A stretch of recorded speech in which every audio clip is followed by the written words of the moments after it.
Papatuloy po natin ang ating pag-aaral dito po sa ating confession.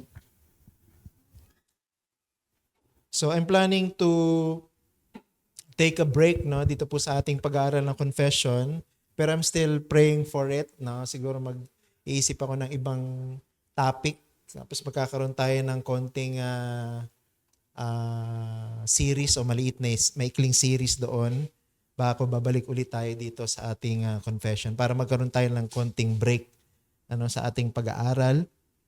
Pero pag-pray niyo po kasi hindi pa ako nakakapag-isip kung ano yung topic na pwede nating pag-aralan doon sa break na yon. But for now, dito pa rin tayo sa chapter 3 ng ating confession.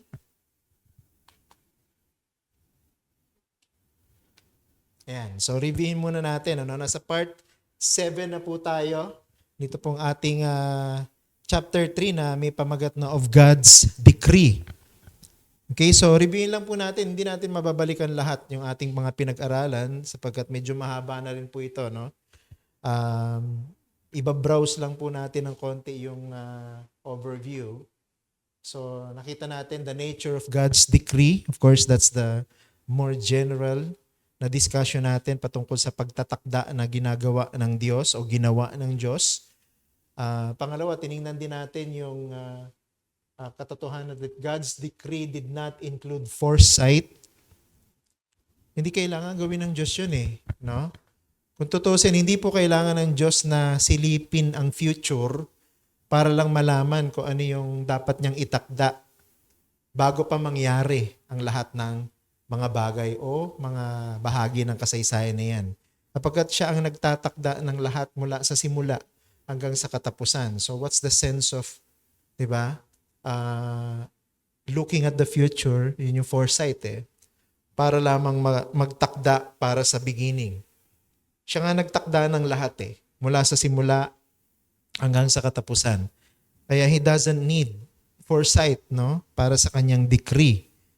Pangatlo, God's decrees included election and reprobation. So ito yung medyo fresh lang natin na-discuss dito po sa decree ng Diyos.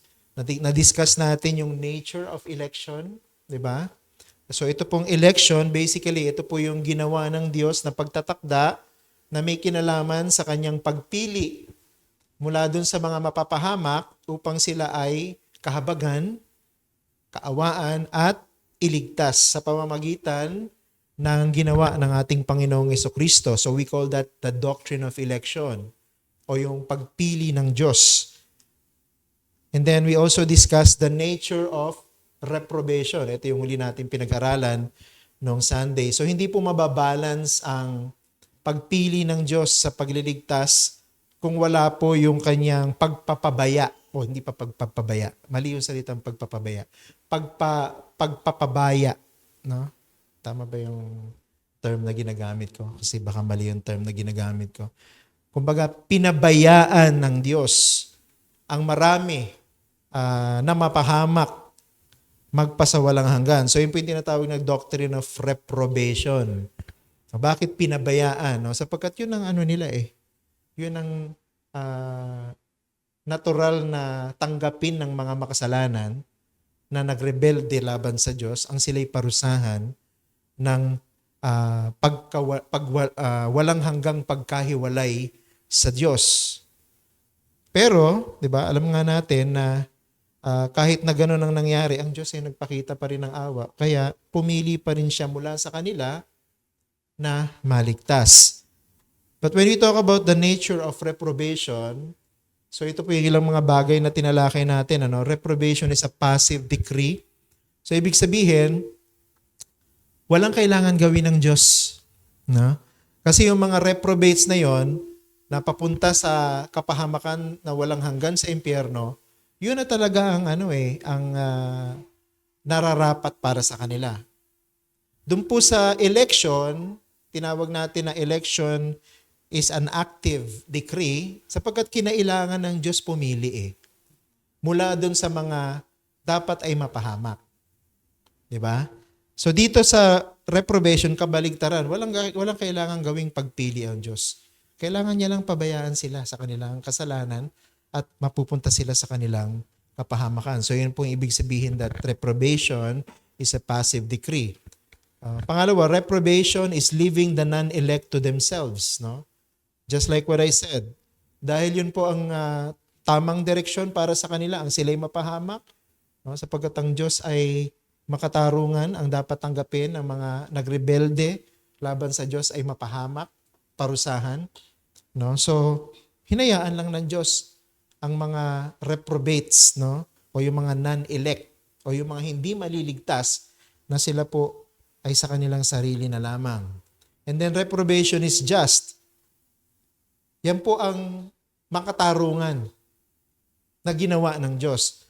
Ang hindi sila piliin para maligtas. Yun ang makatarungan. Di ba sinabi nga natin nung nakaraan, ang makatarungan ay ang parusahan ng Diyos ang lahat ng makasalanan. Ang hindi makatarungan ay yung magligtas ang Diyos o magpatawad ng mga makasalanan. Yun ang hindi makatarungan. Di ba? Kasi kung makatarungan, ibig sabihin, di ba, fair dapat. Kung ano yung nararapat, yun ang ibigay. Kung ano yung nararapat, yun ang dapat tanggapin. Kung ano yung hindi nararapat, dapat huwag ibigay. So sa lahat ng mga nagrebelde na makasalanan sa Diyos, ang hindi dapat ibigay ng Diyos ang sila'y iligtas. Na sila'y patawarin. Hindi dapat ibigay ng Diyos yun kasi hindi po yun katarungan. Ang katarungan po, parusahan sila. Sabi nga ng quotation natin, di ba? Ang katarungan sa mga makasalanan ay itapon sa impyerno. Pero ang pagliligtas ng Diyos, ang tawag doon, awa. Diba? Naawa ang Diyos. Diba? Kaya may mga verse na sinasabi na tayo naligtas sapagkat ang Diyos ay naawa sa atin. O sa pamamagitan ng biyaya, tayo ay naligtas. Okay? Because reprobation is just. Yan ang justice. Reprobation is unto the praise of God's justice. So may kinalaman dyan dun sa pangatlo. Kung makatarungan, nahayaan ng Diyos na maparusahan ang lahat ng mga makasalanan, diba? Yun ay para sa kaluwalhatian ng kanyang katarungan. Ang pagpaparusa ng Diyos sa mga makasalanan sa impyerno ay para sa kaluwalhatian ng katarungan ng Diyos. Ang pagliligtas naman ng Diyos ng mga makasalanan ay para sa kaluwalhatian ng kanyang biyaya. Ang tawag doon biyaya. Yung nagligtas siya. Yung mapabayaan niya ang mga makasalanan na mapahamak sa impyerno, ang tawag diyan katarungan ng Diyos. Di ba? Purihin natin ang Diyos sapagkat hindi lang siya makatarungan na Diyos. Siya din ay Diyos na marunong maawa. Kaya tayo naligtas. Di ba? Mula sa tiyak na kapahamakan. Okay, so hanggang doon na lang siguro muna yung review natin. Dadako na po tayo sa paragraph 4 ng ating pong confession. Ito po yung nakasulat sa paragraph 4. These angels and men, thus predestinated and foreordained, are particularly and unchangeably designed, and their number so certain and definite that it cannot be either increased or diminished. So yun po yung kabuuan ng paragraph 4 ng chapter 3 ng ating confession. So ano ibig sabihin yan? Basically, may kinalaman po rin po ito sa election ng Diyos. So election pa rin ito, and particularly, election is definite. So pag pinag-usapan natin ang doktrina ng pagpili ng Diyos, ang pagpili ng Diyos ay tiyak. Okay? Ang pagpili ng Diyos, pwede natin sabihin, ang pagpili ng Diyos ay eksakto. Okay? So ibig sabihin, talagang pinagplanuhan ng Diyos ang kanyang pagpapasya o pagpili kung sino ang kanyang ililigtas. Hindi po ito parang naisipan lang ng Diyos na gawin o ang tawag dito parang sumagi lang sa isip ng Diyos sa panahon niya o sa kanyang pagpaplano, sa kanyang pagdidikri, sumagi lang sa isip niya, kaya niya ginawa. Hindi, sinadya ng Diyos yan na gawin, na pumili siya. No? Kasi lagi natin tatandaan yung election at saka yung reprobation, magkaugnay sila eh. No? So ang dapat talaga sa lahat ay mapahamak. Pero sinadya ng Diyos na mula dun sa mga mapapahamak na yun, pumili siya para maligtas. Diba? Kaya yung election ay definite. Alam ng Diyos yung eksaktong bilang o kung sino-sino yung mga pinili niya para maligtas. So meron pong ilang mga bagay na gusto kong sabihin dito to clarify. Number one, election is personal and specific. Election is personal and specific. Sa confession po natin, ganito nakasulat, particularly designed. Particularly designed. So yung mga salitang ginagamit po ng sumulat ng ating confession ay talagang pinag-isipan nila, no, para sa pamamagitan ng mga salita na ito, ma-describe nila kung ano yung gusto nilang ituro, ano, sa kanilang mga iglesia. Tandaan natin ang confession ay dinesign para ituro sa mga iglesia. Ano, para maintindihan ng mga iglesia ang mga doktrina na pinaniniwalaan natin na turo ng banal na salita ng Diyos. So note, katulad ng sinabi ko kanina, there is no vagueness or uncertainty in God's election. Wala pong parang sumagi lang sa isip ng Diyos o naisipan lang ng Diyos na gawin o kaya naman ay wala lang, haphazard lang yung pagpili ng Diyos, basta lang makapili. Hindi.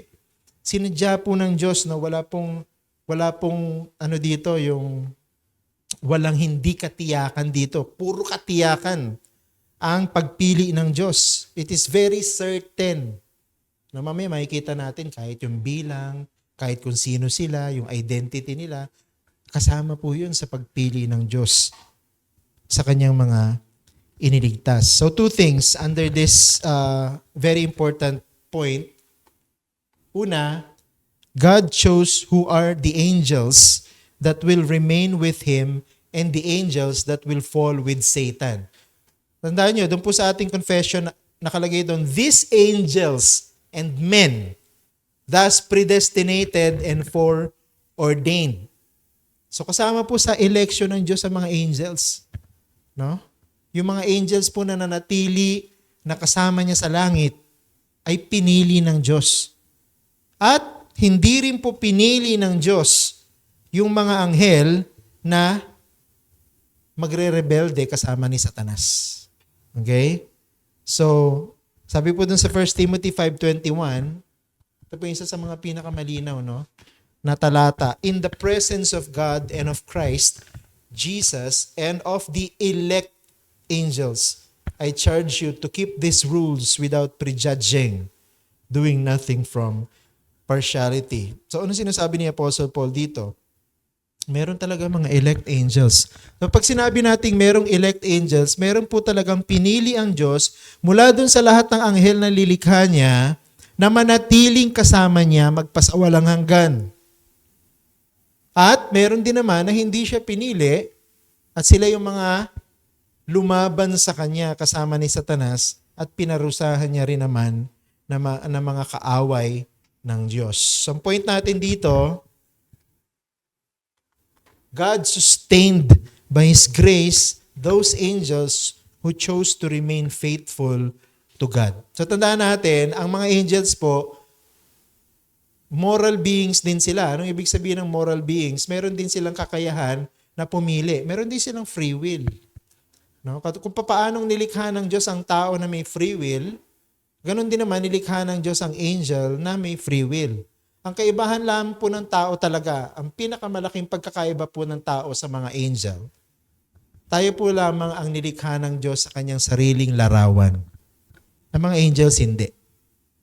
No? Kaya nung nahulog si Adan, nagbigay ang Diyos ng paraan para mapatawad ang mga tao. Pero nung nagrebelde ang mga anghel, wala na po silang pangalawang pagkakataon para mapatawad ng Diyos. Pero sinadya ng Diyos na panatilihin ang maraming mga anghel na tapat sa Kanya nung panahon ng pagre-rebelde sa sangkalangitan. At ang dahilan kung bakit po sila nakapanatili na tapat sa Kanya hanggang ngayon at magpasawalang hanggan ay biyaya din ng Diyos. Okay, biyaya din ng Diyos. So in other words, talagang si Satan, very subtle siya na kaya niya talagang dalhin ang lahat ng angel para magrebelde laban sa Diyos. Ganun siya ka-intelligent, ganun siya ka-subtle, no? Ganun siya ka-suabe, no? Ganun siya ka-delikado. Kaya kahit mga angels, di ba, natangay niya eh.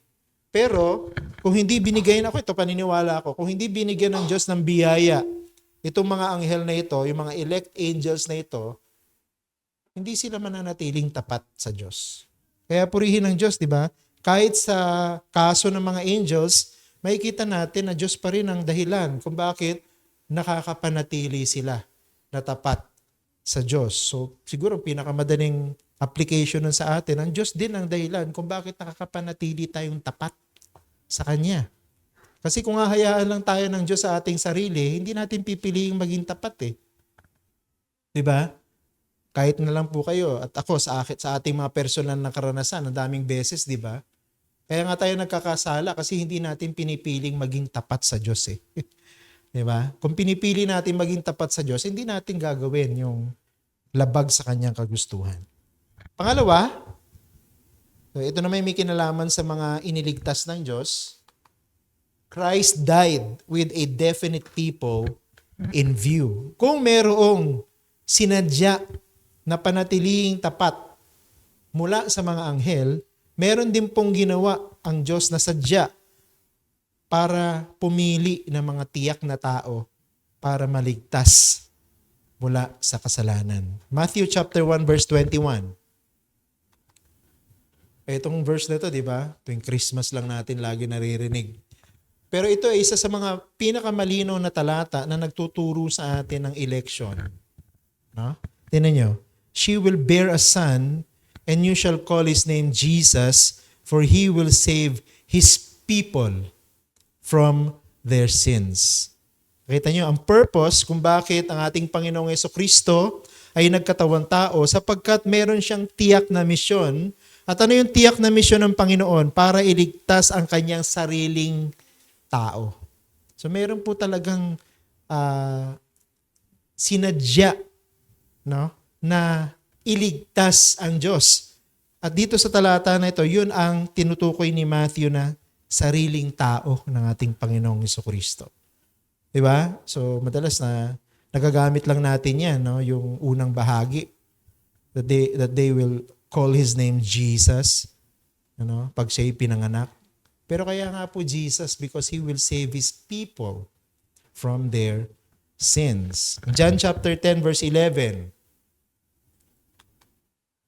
I am, ito naman si Jesus mismo nagsasalita, I am the good shepherd. The good shepherd lays down his life for the sheep.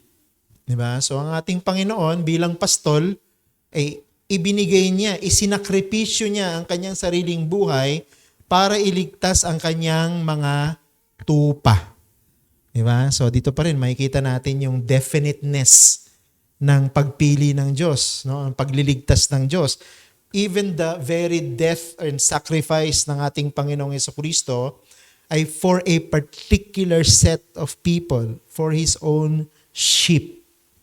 No? Kaya po walang sheep na pwedeng maging kambing, no?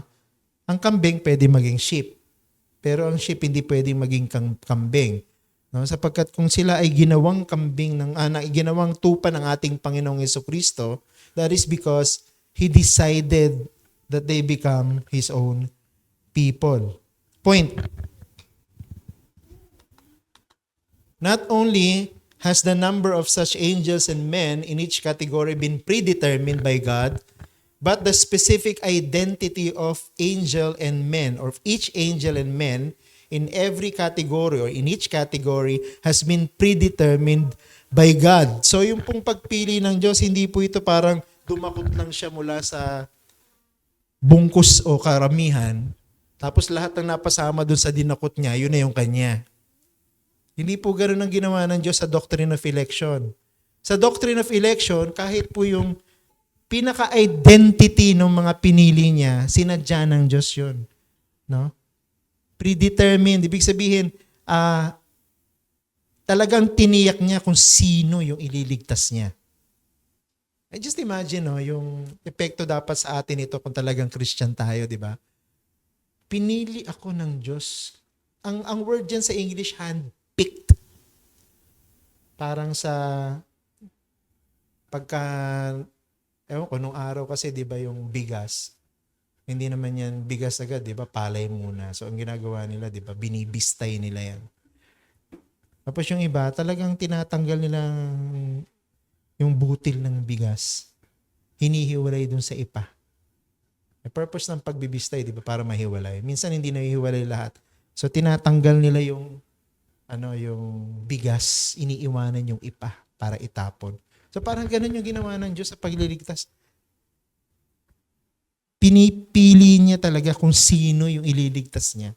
Hindi lang siya parang dumakot ng gano'n. Bas kung makasama ka, diligtas ka. Kung hindi, hindi ka ligtas. Hindi gano'n. Kaya yung decree of election is a very personal choice of God. Bakit sinabi nating personal? Kasi even the specific identity kasama sa pagpili ng Diyos. Kung sino yun, no? Anong lahi siya, anong kulay ng balat niya, kasama yun sa pagpili ng Diyos.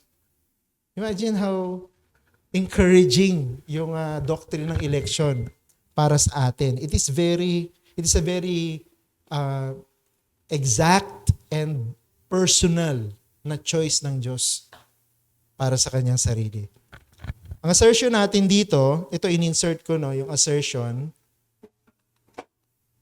we reject the teaching of Arminianism on God's foresight. Ibig sabihin, yung foresight po kasi, God has chosen based on foreseen favorable human decision. Tulad ng sinasabi ko lagi, sinilip ng Diyos yung future, tapos nakita niya itong tao na ito, itong tao na to magiging positive ang kanyang response sa gospel preaching. So dahil magiging positive ang kanyang response at magiging submissive siya sa gospel, pipiliin ko siya para maligtas. Yun yung foresight, no, na sinasabi ng mga Arminians. So ibig sabihin, mayroong contribution yung tao, no, para piliin siya ng Diyos. Hindi ganun po ang doctrine of election. Ang doctrine po ng election, walang foresight na kasama dyan. Kundi, ang Diyos mismo ang nagpasya na iligtas ka. No? At ang Diyos din naman ang nagpasya na hindi iligtas yung iba. No? Napaka-special talaga ng treatment na ito na ginawa ng Diyos sa atin kahit hindi tayo karapat-dapat. Pero praise the Lord kasi napakabait talaga ng Diyos sa ating mga makasalanan. Okay, so let's move on. Number 2 na tayo. So una, nakita natin, election is personal and specific. Pangalawa, election is immutable. Okay, yung immutable ay malalim na salita, pero pinag-aralan na natin to na isa sa mga attributes ng Diyos. Kapag sinabi nating immutable, God will never change. Hindi siya magbabago kailanman. Doon sa confession natin kasi nakalagay doon, unchangeably designed. So hindi lang siya particularly designed, kundi unchangeably designed. No? Kung ang Diyos ay immutable, therefore, His decisions are also immutable. Kung ang Diyos ay hindi kailanman magbabago, kung ang Diyos ay hindi kailanman magkakamali, kasama kasi yun sa immutability ng Diyos eh. Therefore, ang lahat ng kanyang decisions na nanggaling sa kanyang sarili, hindi rin pwedeng magbago at hindi rin pwedeng magkamali. And that includes His decision to choose some to be saved. Okay? So yung pagpili ng Diyos mula dun sa mga rebelding makasalanan para maligtas, hindi po yun magbabago at hindi po yun nagkakamali. Diba? Kaya nga personal yung una nating diniscuss. Personal na pinili ng Diyos. Hindi pwede magkamali ang Diyos doon.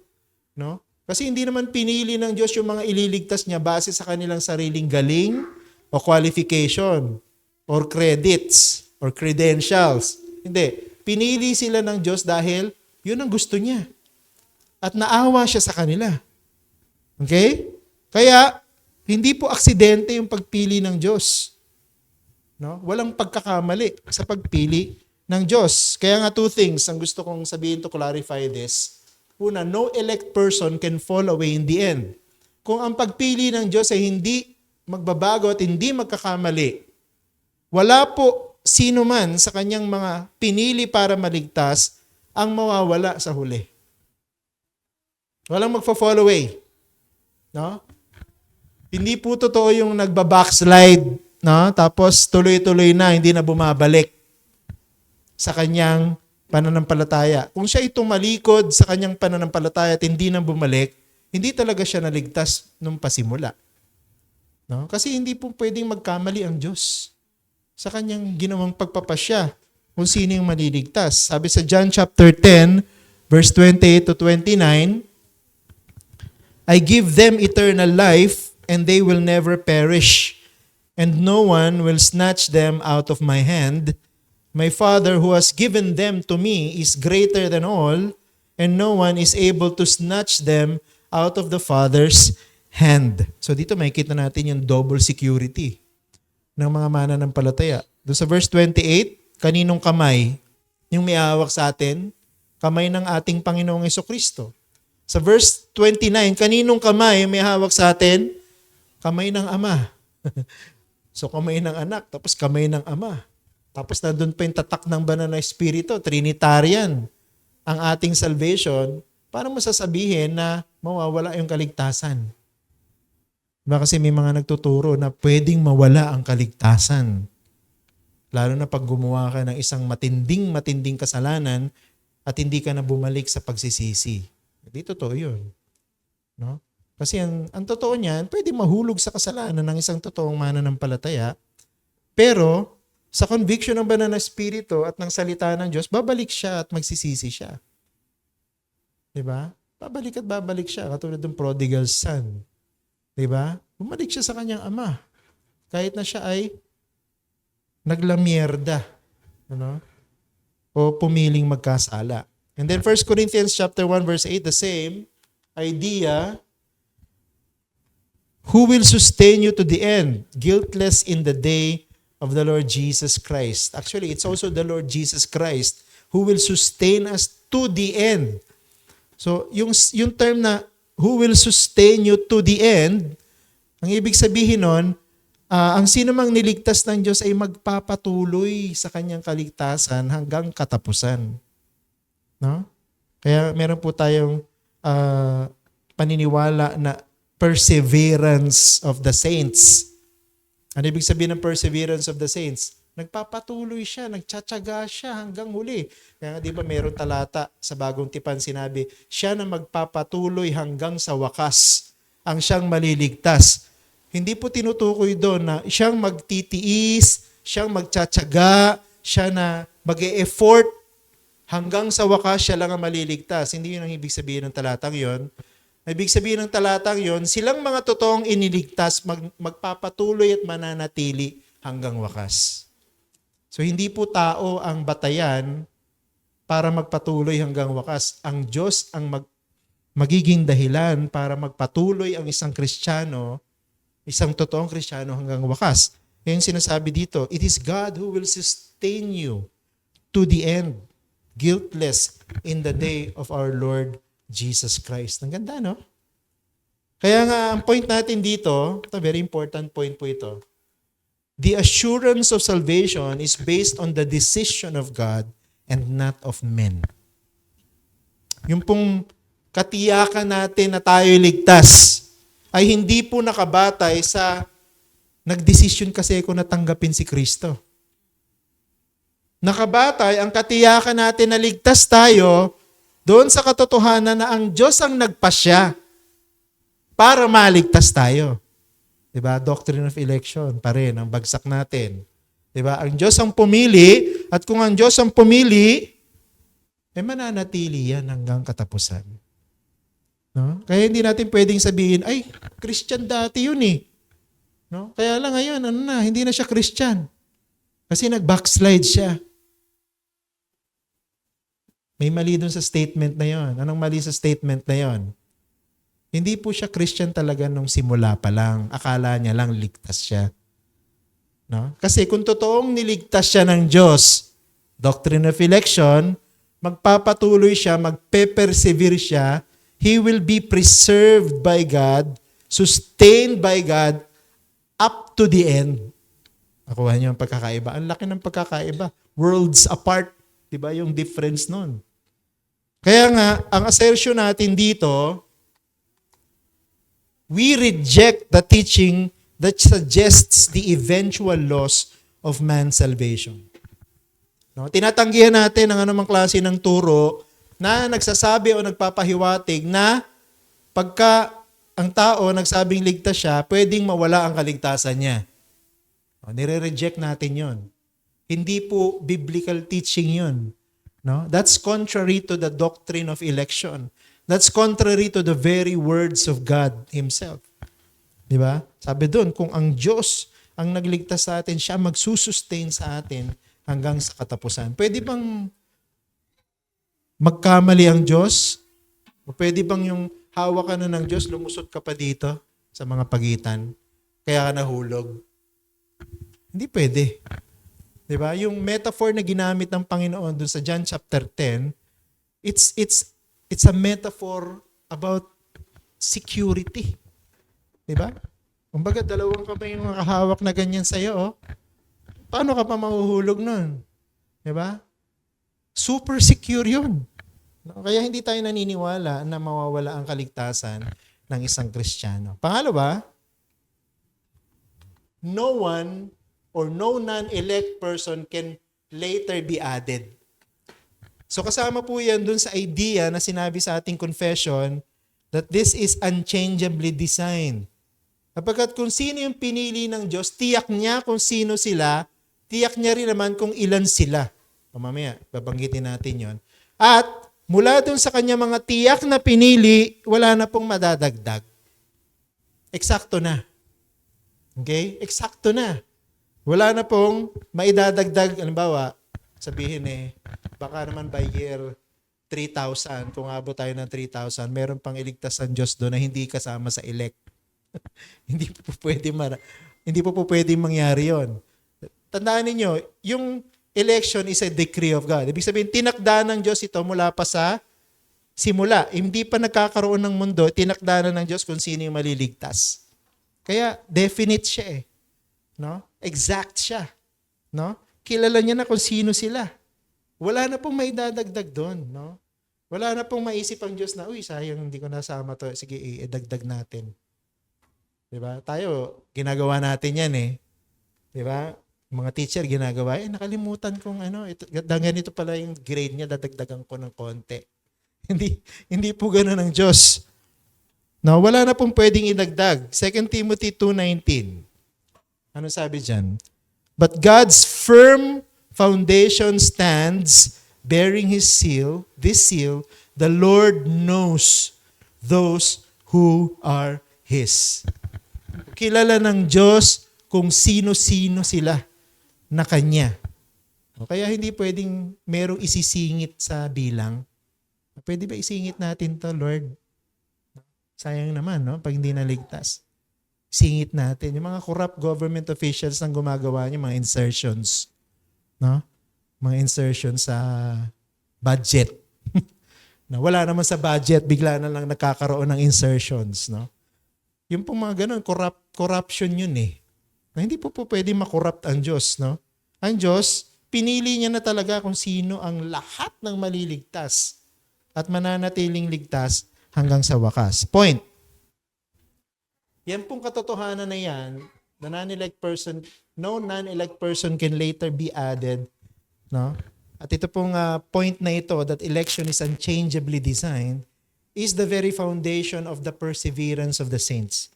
The certainty of salvation rests not on human constancy, but on God's unchanging purpose. Hindi yung dahil magtsatsaga ako, kaya ako maliligtas hanggang wakas. No? Hindi ko ipinagkanulo ang Panginoon kahit na sa harapan ng isang matindi at makapangyarihang antikristo. No? Kahit na Binantaan ako ng kamatayan. No? Pinili ko ang kamatayan. Dahil mahal ko ang aking Panginoon. Therefore, ako yung dahilan kung bakit nanatili ako hanggang sa wakas. Kasi matibay ako. Hindi. Wala po talagang matibay sa atin. Baka kapanatili lang tayo hanggang sa wakas dahil ang Diyos ay hindi nagbabago. At dahil ang Diyos hindi nagkakamali sa kanyang mga layunin. Pangatlo, those whom God has elected, has a fixed number. Kaya katulad ng sinabi ko, tiyak kung sino-sino ang kanyang mga pinili, tiyak kung ilan sila na pinili ng Diyos. Sabi dito sa ating confession, no? nilagay ng mga nagsulat ng confession, very clear. Their number so certain and definite. Note, there are specific individuals whom God has set apart unto Himself, and God knows exactly who and how many they are. Ganun ang Diyos. Hindi naman haphazard ang Diyos na katulad ng tao. No? Hindi naman po tsamba-tsamba ang Diyos. No? Ay, natsambahan lang na pasama si Shimei sa naligtas. Dapat hindi. Hindi ganon ang election. Sinadya ng Diyos na si Shimei iligtas. Ano? Sinadya ng Diyos na lahat ng mga naligtas manampalataya sa kanyang anak. Diba? Sabi nga sa John chapter 10, diba? Wala pong lumalapit sa anak kung hindi nilapit ng ama. Kaya kilala ng Diyos kung sino-sino sila. Diba? Definite, fixed number. So 2 points. Number 1, God Himself determined the exact number of the elects from eternity. Pag sinabi natin from eternity, yung pagtatakda ng Diyos kung sino yung maliligtas, ginawa niya mula doon sa walang hanggan. Ibig sabihin, wala pang time, wala pang earth, wala pang human beings. Kaya di ba, absurd na sabihin ng mga tao na kaya naligtas yan sapagkat nakita ng Diyos na magiging maganda ang kanyang response sa gospel. Hindi. Absurd. Because ang pagpili ng Diyos, ginawa niya wala pang tao. Wala pang mundo. Wala pang time, wala pang history. So how can you say na kaya pinili ng Diyos yun kasi nakita niya na magiging positive ang kanyang response? Definitely, we are removing any human contribution sa pagliligtas at pagpili, lalo na sa pagpili ng Diyos. Revelation 7:9. Ano sabi dyan? After this I looked. Si John ang nagsasabi nito. After this I looked, and behold, a great multitude that no one could number, from every nation, from all tribes and peoples and languages, standing before the throne and before the Lamb, clothed in white robes with palm branches in their hands. Kita nyo, no? Ang sabi diyan, a great multitude that no one could number. Sabi kasi nung isang grupo, 144,000 lang ang maliligtas. Ang konti naman, no? 144. Hindi tayo naniniwala doon. Yung 144 doon, symbolic, no, sa Revelation. Hindi po yung literal na 144,000 lang. Kasi merong Revelation 7:9. Ang sabi sa Revelation 7:9, a great multitude that no one could number. Bakit mo lalagyan ng exact number kung sabi ng Panginoon, no one could number? Diba? Kasi ang pagpili ng Diyos, ginawa niya mula sa walang hanggan na may katiyakan. Ibig sabihin, yung eksaktong bilang na ito, ang Diyos lang ang nakakaalam. Dinescribe niya lang sa atin na no one could number. No one could number. Tapos take note, no, from all tribes and peoples and languages. So hindi lang isang lahi yung ililigtas ng Diyos. Kundi magliligtas ang Diyos sa lahat ng lahi, sa lahat ng tribo, sa lahat ng lingwahe ng mga tao sa mundo. No? Kasama siguro dyan yung mga lingwahe na patay na ngayon, na hindi na ginagamit. Kasama siguro doon, no, yung mga taong gumamit nun siguro, minaligtas sa kanila. We don't know. Malalaman na lang natin yan pagdating ng Panginoon sa huling araw. Point. We do not want, ito maganda to, no? We do not want to know the exact number of the elects. Kasi pinipilit mong iba, kailangan 144,000. So dapat maging elite ka. Pag hindi ka naging elite, di ka mapapasama dun sa 144,000. No? Hindi ka sasalubong, no? Doon sa langit sa pagdating ni Jesus. Hindi ka ibang version sabi, kung hindi ka sama sa 144,000, hindi ka sa langit mananahan, magpasawalang hanggan. Sa lupa ka lang. Nakakatawa yung mga ganong klase ng pagtuturo. Nilalagyan ng eksaktong bilang, tapos nilalagyan ng category or qualification kung sino yung mapapasama doon. Hindi importante na malaman natin kung ilan. Pagbayan na natin sa Diyos yun kung ilan yung kanyang pinili para maligtas. Rather, we must rejoice in the fact that God has chosen to show mercy to many. Diba? Dapat kontento na tayo dun sa maraming iniligtas ng Diyos dahil naawa siya. Dapat mag-rejoice na tayo doon. Dapat makontento na tayo doon. Huwag na nating piliin yung mga pamamaraan para identify kung ilan sila. Ang mahalaga, nagligtas ang Diyos. At marami, hindi mabilang ang kanyang iniligtas. Second, God didn't reveal to us the exact number of those people who are elected to eternal life. Hindi natin kailangan malaman, no? Pero alam ng Diyos kung sino yung niligtas niya. Alam ng Diyos kung sino yung pinili niya. That's more important. Diba? John 13:18. Ano sabi diyan? I am not speaking of all of you. I know whom I have chosen. Alam ng Diyos kung sino yung kanyang pinili. Okay? Kaya alam ng Diyos na si Judas hindi pinili. Si Judas reprobate. No? Kahit kasama siya dun sa mga original disciples, alam ng Panginoon na hindi siya tupa. No? Kaya sinabi niya dun sa huling pag-uusap nila ng mga alagad, di ba? Sino yung magsasawsaw na kasama ko? Hindi siya kasama sa mga pinili. Siya magkakanulo sa akin. Sa aking mga kaaway. Alam niya kung sino yung kanya, alam din naman kung sino yung hindi kanya. Di ba? And then, 2 Timothy 2:19, ulit, the Lord knows those who are His. Alam ng Panginoon kung sino yung kanya. Point, the emphasis is not on how many they are, kung ilan yung pinili, but on exactly who they are. Diba? Bibigay sa atin ng assurance yun. Kilala ako ng aking Panginoon. Baka kaya sinabi ni Apostle Paul, gusto ko ring makilala ang Panginoon ng mas higit pa sa pagkakilala ko sa Kanya. Bakit? Kasi kilala tayo ng Panginoon eh. Yung pagliligtas ng Panginoon, it's a very personal decision.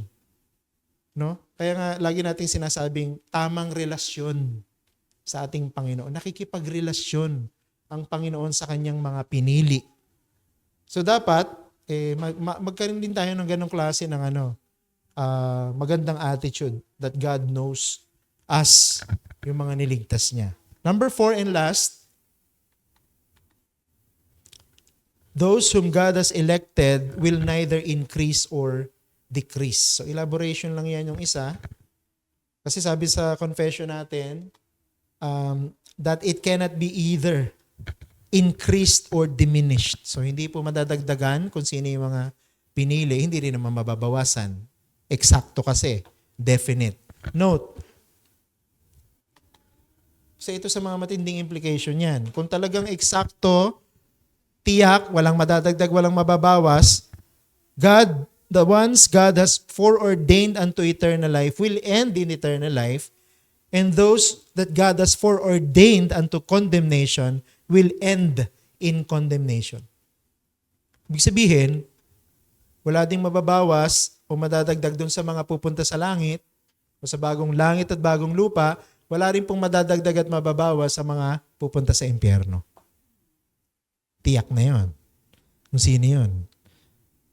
No? Hindi natin alam kung sino. Pero alam ng Panginoon at tiyak sa kanyang kaisipan kung sino. So dalawang bagay yung gusto kong i-clarify dito. Una, God's purposes cannot fail. God's purposes cannot fail. Isaiah 14:27. For the Lord of hosts has purposed, and who will annul it? His hand is stretched out, and who will turn it back? So mga ano yan, hypothetical questions. Ang sagot dyan, none. No one. Nothing. Diba? Kung ano yung itinakda ng Diyos, kung ano yung layunin ng Diyos, matutupad. Okay? So kasama po doon yung layunin at pagpili ng Diyos sa maliligtas, layunin at pagpili ng Diyos sa mga hindi maliligtas. Isaiah 46:10, familiar passage. God declaring the end from the beginning and from ancient times, things not yet done, saying, my counsel shall stand, and I will accomplish all my purpose. Okay? Walang pwedeng pumigil, walang pwedeng kumontra, walang pwedeng umapila. No, wala pong pag-apila, wala pong court of appeals, no? Sa judgment day. Yung sasabihin nung nanay na makita yung kanyang anak na pupunta pala sa impyerno at hindi sa langit, sasabihin, O aking Diyos, umaapila po ako para sa aking anak. Na mailigtas mo siya. Hindi natin pwedeng gawin yung sinabi ni Moises, no, tungkol sa mga Israelita na wag niyo silang wag niyo silang parusahan, Ama o Yahweh. Ako na lang yung parusahan mo, tanggalin mo yung pangalan ko sa aklat ng buhay. Hindi natin pwedeng gawin yun sa judgment day. Hindi tayo pwedeng mag-appeal sa Diyos. God's purposes cannot fail. Kung yun ang pinili niya para maligtas, silang maliligtas. Kung sila ay hindi pinili o hinayaan sa kapahamakan, pupunta sila sa impyerno. Okay? Point. Human actions cannot frustrate or improve God's decree. Wala tayong contribution dyan. No? Hindi tayo pwede magpapirma sa mga elect para ipasa sa Diyos para i-consider niya na iligtas yung isang hindi mananampalataya. Ang Diyos na nagpapasya o sino maliligtas. Wala tayong contribution dyan. Secondly, God's election will end in glory. God's election will end in glory. Romans 8:29-30. For those whom He foreknew, He also predestined to be conformed to the image of His Son. And those whom He predestined, He also called. And those whom He called, He also justified. And those whom He justified, He also glorified. Pansinin niyo yung verses na ito. Alam na ng Diyos, pinili na ng Diyos kung sino yung ililigtas niya. At kung sino yung pinili ng Diyos, siya yung mag-glorify. Diba? Kita niyo sunod-sunod. And those whom He predestined, kung sino yung pinili ng Diyos, tatawagin. Kung sino yung tinawag, papawalang sala. Kung sino yung papawalang sala, luluwalhatiin. So, ibig sabihin, yung pagpapasya ng Diyos, hindi pwedeng magbago yun. Kasi kung sino yung pinili niya para maligtas, aabot sa kaluwalhatian. Kung sino yung nandun sa simula ng pagtatakda ng Diyos sa kaligtasan, yun yung nandun pa rin sa kahuli-hulihan. Kaya walang mahuhulog eh. No? Kasi, tinan mo yung golden chain, no, na ito na pinakita ni Apostle Paul. Sinong pinili, tatawagin. Kung sinong tinawag, papawalang sala. Kung sinong pinawalang sala, luluwalhatiin. Kaya yung kaligtasan natin, tiyak. No? Dapat wala tayong pag-aagam-agam. Dapat wala tayong pagdududa sa pagpili ng Diyos. Point. Those at the beginning of God's chain of merciful dealings are the same ones who will be there at the end. Diba? Kaya, pwede tayo magkamali, tayong church. Pwede tayo magkamali, tayong mga Christian, na, halimbawa, naniwala tayo sa profession ng isang tao na born again ako. Tapos sa church, tinanggap natin siya sa membership. Pwede tayo magkamali na naniwala tayong Christian siya eh. No? Kasi pwedeng in the end, hindi pala siya talaga Christian. Kaya nga di ba yung iba natitiwalag sa iglesia. Kasi hindi talaga Christian yun. Kaya hindi siya magpapatuloy hanggang sa wakas. Nagkamali ba ang Diyos? Hindi. Tayo ang nagkamali. Kasi hindi natin alam kung sino yung elect eh. Nagbabatay lang tayo ng ating pagpapasya sa kanilang testimony. Diba? At sa kanilang pamumuhay. Pero ang Diyos hindi siya pwede magkamali. He cannot. Kung sino yung kinaawaan niya para maligtas, sila din yung magpapatuloy hanggang sa wakas. Gusto kong quote dito mula kay Alan Dunn sa kanyang article, The London Baptist Confession of Faith, Exposition of Chapter 3. Maganda yung sinabi niya dito. Medyo mahaba lang ng konti. Sabi niya, there's no room in this passage for anyone to be added somewhere along the way or for anyone to be deleted. The ones for whom God had a special affection before the world was the same ones He foreordained to be conformed to the image of His Son. The same ones He called by His Spirit, the same ones He justified through the sacrifice of His Son, and the same ones who will be glorified with Him in the end. Gusto ko yung sinabi niya dito dun sa the ones for whom God had a special affection before the world. Yung pagpili po kasi ng Diyos, bukod sa ito'y personal, diba? Yung mga pinili ng Diyos mula pa sa simula, inibig niya na. Inibig na ng Diyos. Diba kaya nga doon sabi sa Ephesians 2, in love, no? God has made us alive. You know? At ginawa po ng Diyos yun, yung kanyang pagpili at ang kanyang pagmamahal sa atin bago pa nilikha ang lahat ng bagay. Nauna nang nagmahal ang Diyos. No? Kaya yung sinasabi sa 1 John na ang Diyos ang unang umibig sa atin. Totoo yun. Kasi inibig tayo ng Diyos bago pa niya tayo likain. Kapagkat itinakda niya na tayo maligtas, at dahil tayo pinili niya, inibig niya na tayo. Ang ganda nun, no? Inibig tayo ng Diyos. Kaya tayo naligtas. At yun din ang dahilan, kaya tayo luluwalhatiin na kasama ng ating Panginoong Jesucristo sa katapusan. So gusto ko mag-end dito sa mga reflections na ito. Base dito sa chapter 3, paragraph 4 na pinag-aralan natin. Una, salvation is entitled or entirely of God's own and sovereign choice. Therefore, we should be humble. No? Kung ang pagpili ng Diyos tungo sa kaligtasan ay sariling pagpapasya ng Diyos, sariling soberanong pagpili ng Diyos, dapat maging humble tayo. No? Bakit tayo dapat maging humble? Wala naman tayong in-offer sa Kanya para piliin niya tayo para maligtas eh. Kundi siya ang nagpasya sa kanyang sarili na maawa sa atin, kaya tayo naligtas. Therefore, wala dapat mayabang na Christian. Pagdating sa kanyang kaligtasan, ako'y ligtas, siya hindi. Kawawa naman siya. Hindi ganon. No? Ako'y ligtas, siya hindi. Sharean ko siya ng gospel. Dapat ganon. Ano? Number 2, the believer's security rests on God's unchanging purpose. Therefore, we have assurance of our salvation.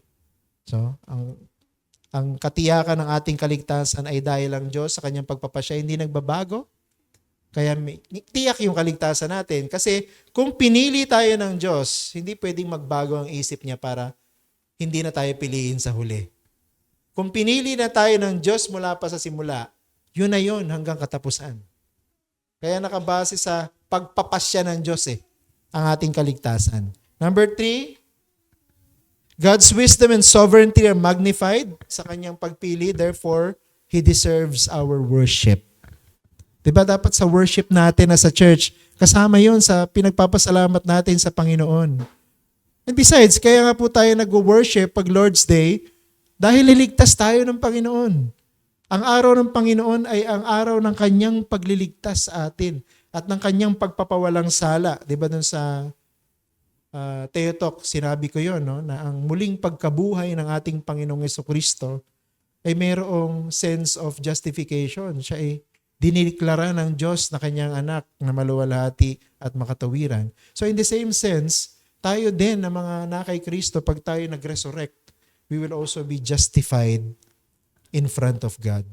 And because of that, i-worship natin ang Panginoon.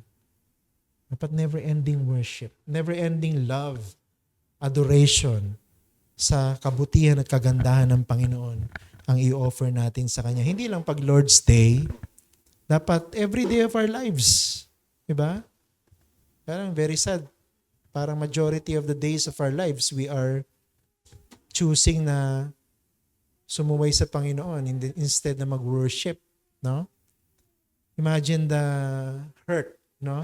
Na kinukos natin sa ating Ama sa Langit kung pinipili natin na siya'y suwayin kaysa sambahin. Pangapat at huli, God has a people whom He will certainly call, therefore we should not neglect evangelism. Ito mahalaga din po itong point na ito. Kung ang Diyos ay mayroong tiyak at personal at hindi nagbabagong pinili para maligtas, tiyak silang maliligtas. Tama ba? Kung may pinili ang Diyos mula pa sa walang hanggan, na eksaktong bilang kung sino-sino sila, no? Para maligtas, tiyak silang maliligtas. Anong sabi ni Apostle Paul sa Romans 10? Paano maliligtas ang mga makasalanan kung hindi nila napapakinggan ang Ebanghelyo? So dapat nating ipangaral ang Ebanghelyo sa lahat ng tao. Kasi hindi natin kilala kung sino yung elect. No? Hindi rin natin kilala kung sino yung reprobate. No, yung mga hyper-Calvinists, hindi ko maintindihan kung paano nila sinasabi na nalalaman nila kung sino yung elect, kaya doon lang sila yung magpipreach ng gospel sa mga alam nilang elect. Ito, si Gewel, elect talaga to. Sa kanya lang ako magbibigay ng invitation sa gospel. Si Kirjan, hindi elect ito. Paano kaya nila nalaman yun, no? May nakasulat ba ditong elect? May nakasulat ba niyang reprobate? Wala. Ano? At dahil wala nga tayong kaalam-alam kung sino yung pinili ng Diyos, kailangan nating ipangaral ang Ebanghelyo sa lahat ng tao. Kasi ang Diyos ang tatawag sa kanila. No? Hindi naman tayo. Ang Diyos ang tatawag sa kanila. Therefore, evangelism, hindi dapat mawala sa church. Yan yung isa sa mga goal natin this year. No? Na tayo ay lumabas at mangaral ng Ebanghelyo dito sa mga nasa ating community. Okay, so dyan po natin tinatapos ang ating talakayan sa paragraph 4 ng chapter 3. Meron po ba kayong questions?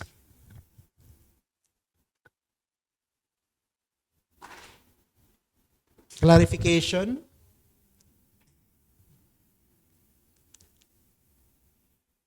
Wala? Ako na lang ang magtatanong. Ano? Question? Clarification? Tungkol dito? Akala ko marami magtatanong dito sa topic na ito. Ha? Wala? Clear? Wala rin sumasagot kung clear. No, hindi ko alam eh. Okay? So kung wala na pong tanong, ay magpahinga na muna tayo para sa ating paghahanda sa ating worship service mamaya-maya lamang. Maraming salamat po.